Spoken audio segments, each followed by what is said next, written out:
Iya, Pak.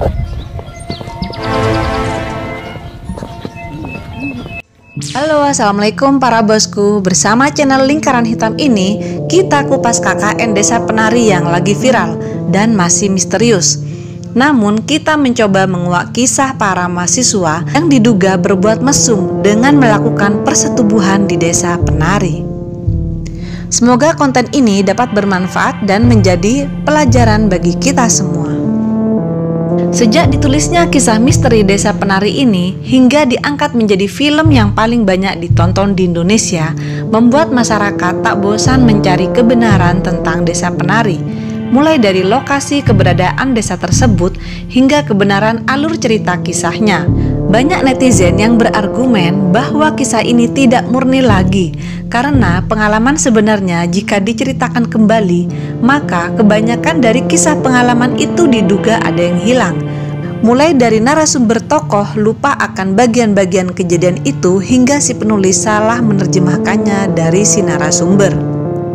Namun, bukan berarti meragukan kemampuan Simple Man si penulis cerita penari ini, yang hingga kini masih misterius.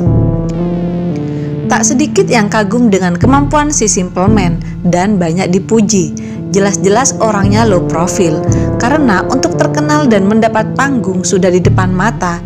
Namun Simple Man menolak semua itu. Dalam pengakuannya, ia hanya akan berkarya dengan menulis kisah nyata di Nusantara ini. Yang masih jadi perdebatan netizen, yakni apakah benar pasangan mahasiswa muda-mudi ini melakukan perbuatan mesum yang dugaannya melakukan hubungan badan di area terlarang, atau karena beberapa mahasiswa ini terikat kontrak perjanjian dengan makhluk halus di Desa Penari dan telah jadi korban seperti beberapa pemuda yang jadi tumbal di desa itu.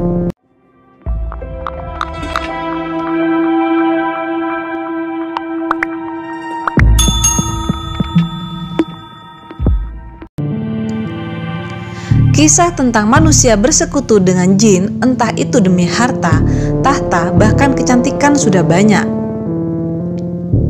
Namun dalam kisah Simple Man ini, jika Bima telah bersekutu dengan Badarawuhi demi mendapatkan hati Widya yang telah ditaksirnya, tetapi Bima tak menyadari resiko yang telah dilakukannya, yakni harus kehilangan nyawa dan menjadi budak Badarawuhi yang merupakan sosok jin penguasa di hutan terlarang yang terdapat di desa jin yang disebut-sebut sebagai Desa Penari.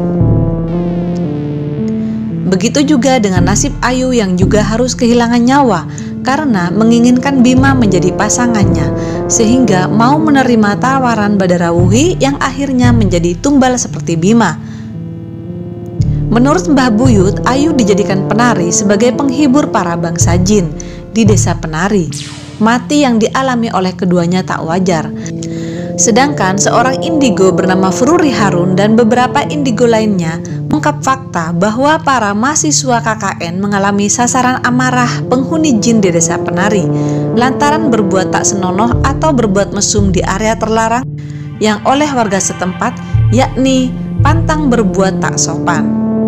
Pasangan ini bukan tak sopan lagi, tapi malah berbuat kurang ajar dengan melakukan hubungan layaknya pasutri sehingga membuat penghuni jin di Desa Penari marah. Kedua sejoli itu ditulis namanya Bima dan Ayu yang melanggar pantangan. Anehnya, kedua orang ini meninggal secara misterius. Pada saat kita datang ke tempat manapun, kan kita harus pamit, harus jaga tata krama. Salah satunya yaitu tidak melakukan hubungan terlarang, kata Fururin Harun.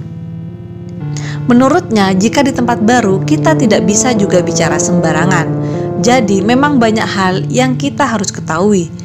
Ia pun menyebut, jika melakukan hubungan terlarang di tempat tertentu, itu adalah hinaan bagi makhluk tak terlihat tersebut, sehingga balasannya harus nyawa.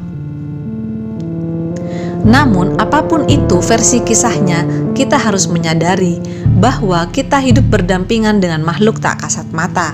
Mereka hidup di alam berbeda. Meski begitu, mereka akan terusik jika melakukan perbuatan hal yang tak sopan. Maka dari itu, di setiap tempat kita harus menjaga sikap dan senantiasa berdoa menurut keyakinan masing-masing.